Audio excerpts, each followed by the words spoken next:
ॐ वक्रतुण्डमहाकाय सूर्यकोटिसमप्रभा निर्विघ्नं कुरु मे देव सर्वकार्येषु सर्वदा। ॐ सर्वमङ्गलमाङ्गल्ये शिवे सर्वार्थसाधिके शरण्ये त्र्यम्बके गौरी नारायणी नमोस्तुते। नारायणी नमोस्तुते। नारायणी नमोस्तुते। ओम। नव दुर्गा की प्रथम रूप का नाम है माँ शैलपुत्री। तो आइए करते हैं माँ शैलपुत्री की कथा का आरंभ। नवरात्र के 9 दिन भक्ति और साधना के लिए बहुत पवित्र माने गए हैं। इसके पहले दिन शैलपुत्री की पूजा की जाती है। शैलपुत्री हिमालय की पुत्री हैं। हिमालय पर्वतों का राजा है। वो अड़िग है, उसे कोई हिला नहीं सकता। जब हम भक्ति का रास्ता चुनते हैं तो हमारे मन में भी भगवान के लिए इसी तरह का अड़िग विश्वास होना चाहिए, तभी हम अपने लक्ष्य तक पहुंच सकते हैं। यही कारण है कि नवरात्र के पहले दिन शैलपुत्री की पूजा की जाती है। माँ शैलपुत्री की कहानी। माँ शैलपुत्री सती के नाम से भी जानी जाती हैं। इनकी कहानी इस प्रकार है।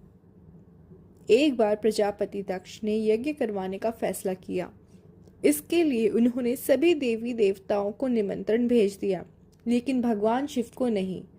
देवी सती भलीभांति जानती थी कि उनके पास निमंत्रण आएगा, लेकिन ऐसा नहीं हुआ।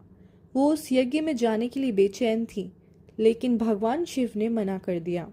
उन्होंने कहा कि यज्ञ में जाने के लिए उनके पास कोई भी निमंत्रण नहीं आया है और इसलिए वहां जाना उचित नहीं। सती नहीं मानी और बार बार यज्ञ में जाने का आग्रह करती रही। सती के न मानने की वजह से शिव को उनकी बात माननी पड़ी और अनुमति दे दी। सती जब अपने पिता प्रजापति दक्ष के यहाँ पहुंची तो देखा कि कोई भी उनसे आदर और प्रेम से के साथ बातचीत नहीं कर रहा है। सारे लोग मुंह फेरे हुए हैं और सिर्फ उनकी माता ने स्नेह से उन्हें गले लगाया। उनकी बाकी बहनें उनका उपहास उड़ा रही थीं और सती के पति भगवान शिव को भी तिरस्कृत कर रही थीं।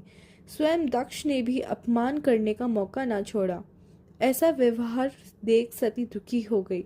अपना और अपने पति का अपमान उनसे सहज ना हुआ और फिर अगले ही पल उन्होंने वो कदम उठाया जिसकी कल्पना स्वयं दक्ष भी नहीं की होगी। सती ने उसी यज्ञ की अग्नि में खुद को स्वाहा कर अपने प्राण त्याग दिए। भगवान शिव को जैसे ही इसके बारे में पता चला तो वो दुखी हो गए। दुखी और गुस्से की ज्वाला में जलते हुए शिव ने उस यज्ञ को ध्वस्त कर दिया और सती ने फिर हिमालय के यहाँ जन्म लिया और वहाँ जन्म लेने की वजह से इनका नाम शैलपुत्री पड़ा।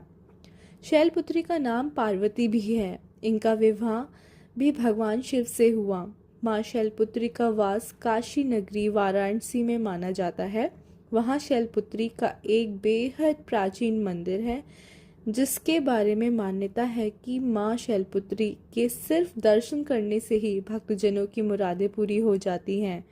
कहा तो यह भी जाता है कि नवरात्र के पहले दिन यानी प्रतिपदा को जो भी भक्त माँ शैलपुत्री के दर्शन करता है, उसके सारे वैवाहिक जीवन के कष्ट दूर हो जाते हैं।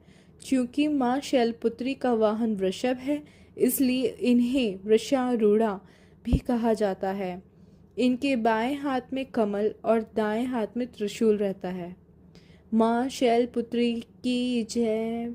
ओम सर्वमंगल मांगल्ये शिवे सर्वार्थ साधिके शरण्ये त्र्यंबके गौरी नारायणी नमोस्तुते। नारायणी नमोस्तुते। नारायणी नमोस्तुते। ओम। माँ शैलपुत्री का श्लोक इस प्रकार है। वंदे वंचित लाभाय चंद्रार्धकृत शेखराम वृषारूढ़ां शूलधरां शैलपुत्रीं यशस्विनीं। माँ शैलपुत्री की जय।